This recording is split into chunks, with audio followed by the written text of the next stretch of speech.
the energy is more mellow because stress can affect someone's typical reaction. And I wrote that life is moving usually so fast that it's hard to slow ourselves down and appreciate people in our lives. And that you've been that person for me for so many years, and we've been friends for so long. And when it feels like the world is starting to crack, we all reach for super glue. And you and I have been that for each other, in and out. Like, we cannot talk forever, and then some bullshit will go down, and like, I'll just know that you're the person I want to reach out to. So I said, like, in dark times, it's really important to reach towards those that are eliminated. And I just think that you're such a light, and that it's just, even if it took this crisis to get us connected again, without just like, we run into each other at the studio or like some shit, but like actually connected and really talking. There's like so few of us that we just need to like never let this break again. For sure. And I feel like there's so, like you said, so few of us that have known each other for so long that it's like, it's important to stick together. And being women in the industry, it's important to stick together too. Like, it's just, you know, it's, yeah, it is. It's so important. But I feel like you've always been such a light, and that's why we connected at 14. Like, yeah, I had a fucking gap in my tooth. You know, like we connected then because we just saw something in each other. Maybe it was their spirituality, or maybe it was just our hearts. I don't know, but or maybe we were just gay as fuck.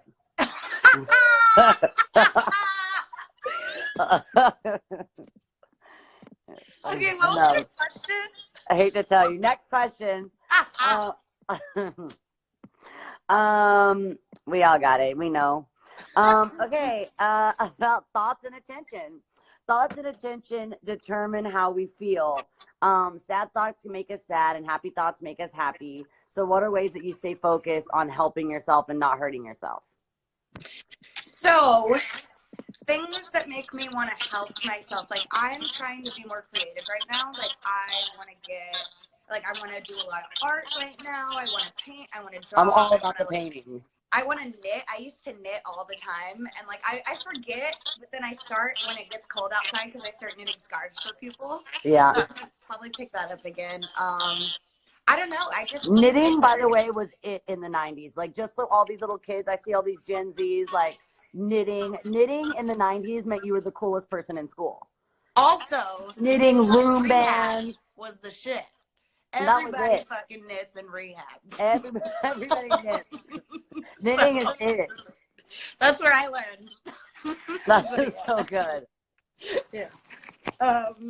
Someone's saying my sound is bad. I'm gonna prop it. They're trying to slay you. They say your audio sounds great from here. Okay. They are so picky. You're so picky. Yesterday they were like slaying. I had my therapist on, and they were like slaying him. Like, this doctor, his microphone. I'm like, can you not slay my therapist? He like doesn't get the language that it's like kind of fun to read people. He's like, what do you mean I'm being read? I'm like, okay, you guys just gotta stop it. And so what's something? Yes, you talked about something that helps yourself. Yes.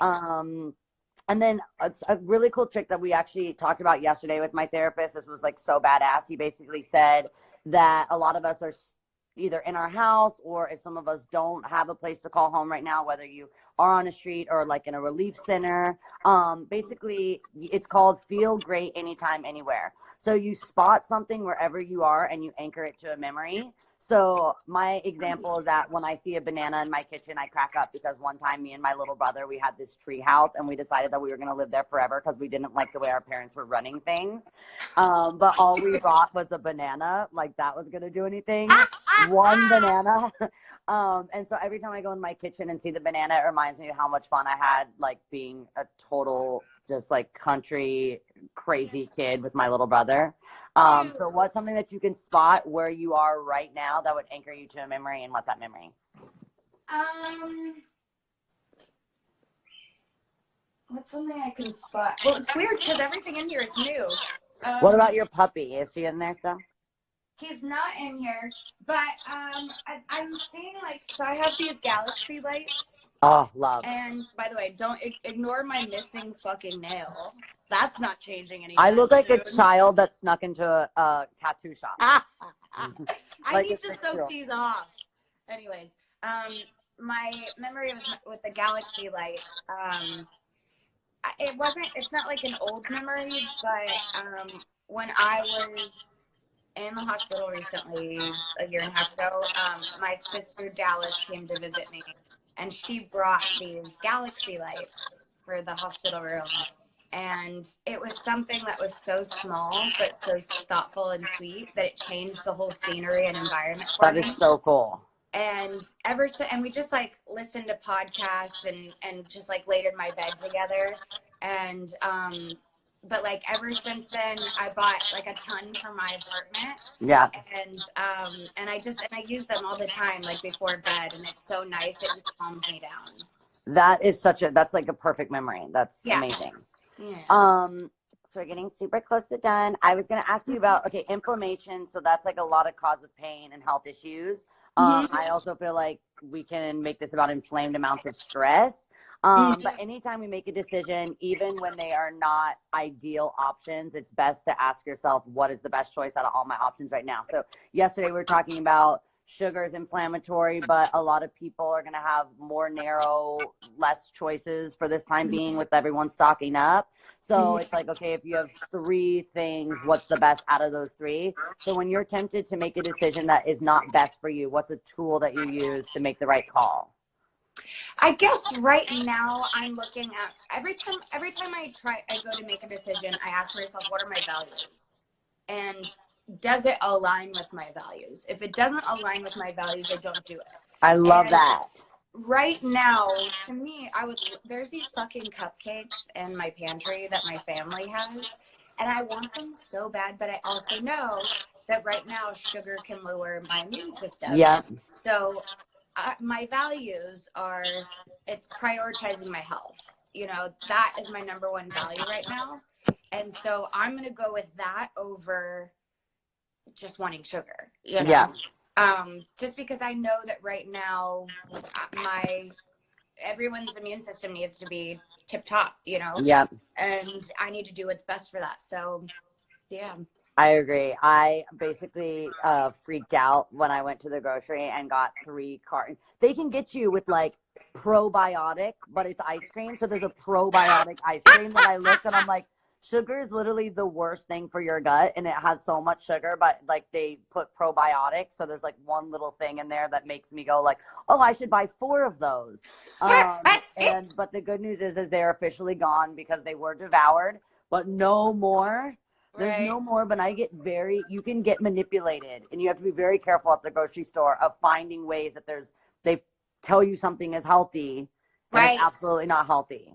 There's this documentary. Well, I forgot the name, so it doesn't even matter. But they wrote probiotic ice cream. They're slaying me for probiotic. It's real. They're like acting like I made up probiotic ice cream. The fans. No, I believe it. They are. You know that there's all kinds of shit. You can get like, vegan cake, and it's like, oh, I'm just gonna live on a cake diet because I'm vegan, but it doesn't mean that you're supposed to eat cake every day. Yeah, I'm getting my sugar right now through like my emergency packets and my like gummy apple cider vitamin thingies, and fruit, because that's all gonna boost my immune system. We're all about that right now. It's so important. And then, okay, so we talked about negative thoughts. Basically, we call those ants. And so we want to kill the ants that begin to take over our entire brain, the automatic negative thoughts. I loop, like if I get an idea, I obsessively loop on this one idea. So if it's even something that I don't like about myself, when I look in the mirror, anytime it goes like right to that. I was always so jealous of you because you had the best skin ever. And I had like cystic crazy acne at one point, and even when no one else could see it, like I never noticed that. It's because I beat it for we had summer parties. I still never noticed it. Beat for the gods. And that's what I mean. So that's a loop of a negative thought where I'm like, the only thing that this girl that has beautiful skin notices that my skin is crazy. So then every time I go in the mirror, I see it, even when it's something so minor. So like, what do you do when you're starting to get a little OCD on the thought that's not helpful? Well, something you were talking about earlier was like when you were feeling like you were kind of like a fraud. I really related to that because when I did my song Confident, I was like my message was that I was so confident, but in reality, I was working out so much and eating such a strict diet that I wasn't confident. I wasn't, Yeah. and now I feel like I'm more confident than I was back then, and I might be heavier than I was, but like I'm more confident now, and that's better to me. I would take that over being thinner and, you know, miserable any day. And you But just like at that time when you're on such a strict diet like that, there's so much guilt every time, yes, even no matter you're how in a much, prison.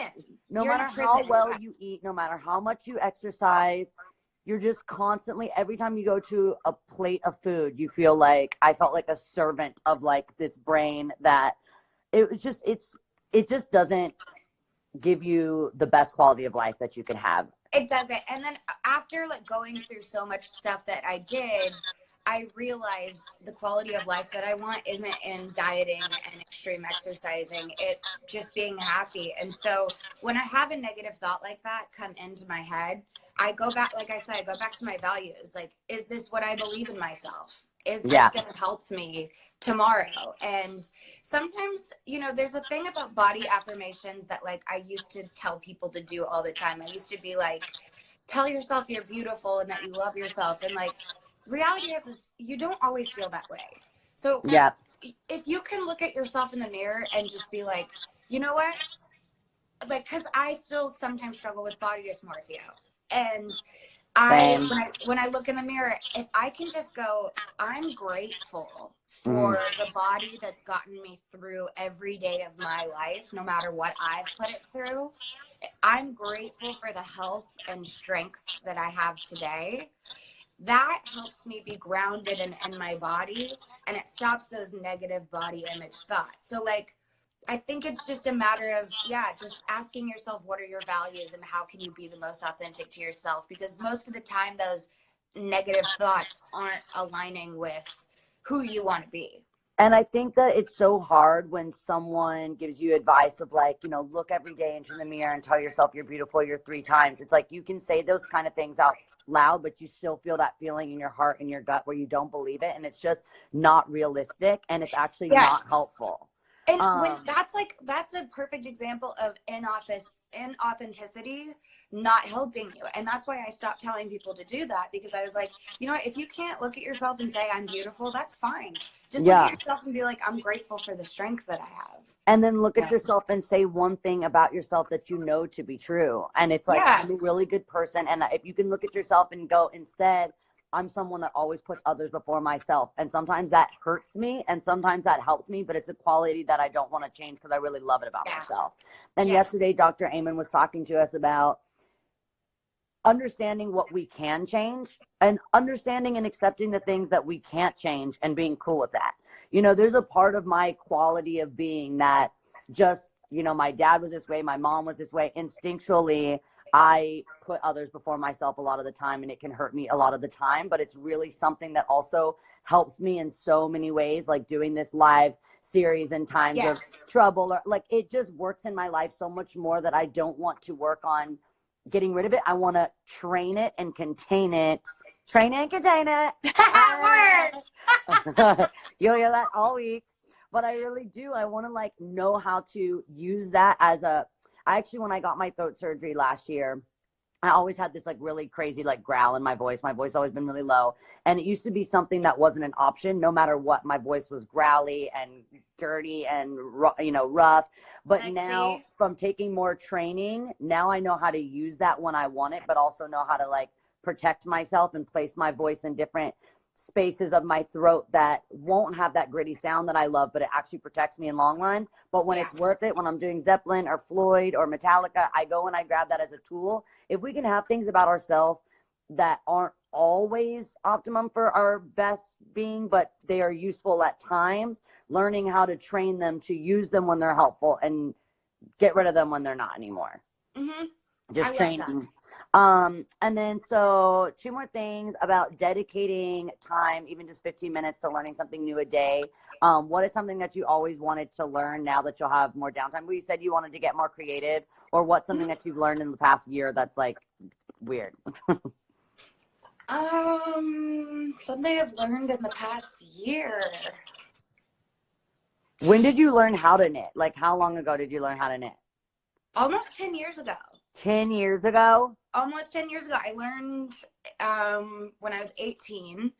And I was obsessed. I knitted all the time. And so I think one thing that I'm going to do is relearn, because I always forget. And then it gets cold outside and I'm like, wait, I need to look at that YouTube video. Yeah. so then I like relearn, and then I'm off YouTube to the races. is life with that kind of thing. Yes.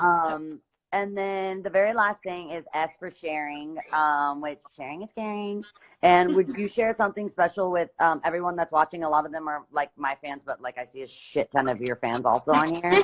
So what is something that you would think is important for them to hear, or just that you love them, or positive thoughts for them? What's something that you'd like to tell your fans? Something I would love to tell my fans, I think it's so important for anybody that is dealt with body image or anything like that, that right now when we're home with our mirrors and things like that, it's so important not to get consumed in negative self-talk. And this goes for anybody, whether you've dealt with body image or not. You know, we're confined into these spaces.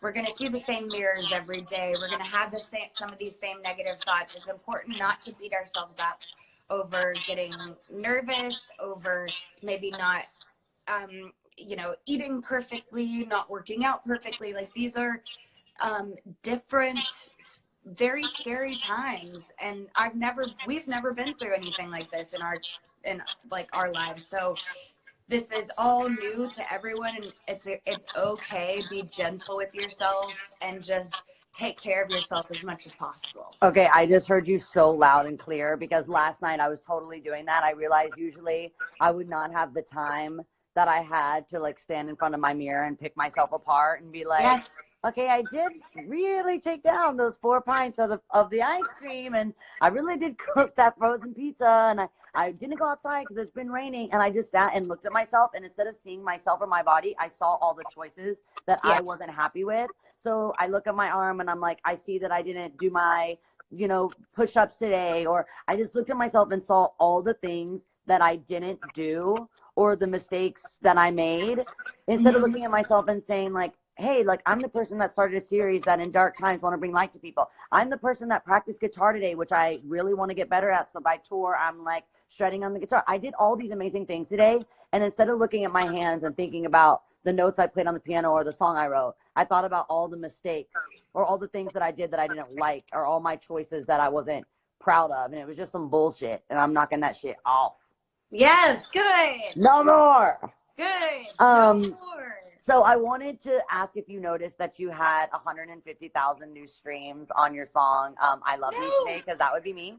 So I just I'm going to play it before we go, and we're just going to sign off, and I'm just obsessed with it. Oh, thank you. This has started since the morning, like early this morning. You're so sweet. I love you so much. Thank you so, so much. I love you too. You're gonna FaceTime crack me up. I don't know how to anytime. flip my camera, but look, I was learning all the words. Thank you. I love you. Thank you. Love you. Listen to I Love Me, because it's the best song ever. Bye.